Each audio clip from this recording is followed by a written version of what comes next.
Welcome to the slop farm. Enjoy the video. You start by locating the correct USB port.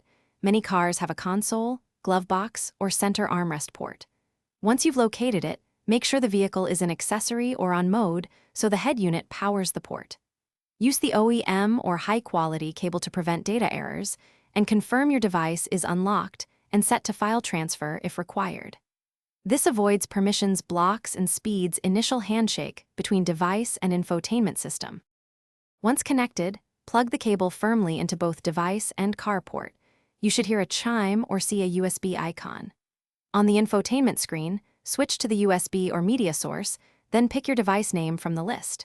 Make sure your phone's USB mode is set to file transfer or MTP so the head unit can read music, maps, or podcasts. If you want Apple CarPlay or Android Auto, choose that option now and follow on-screen prompts. You finish by confirming playback, call audio, and steering wheel control responsiveness. Test a song and a call.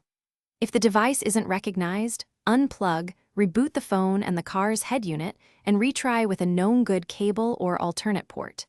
Make sure the head unit firmware and phone OS are updated, because compatibility patches often fix handshakes. If problems persist, check file formats. Use MP3 or AAC for.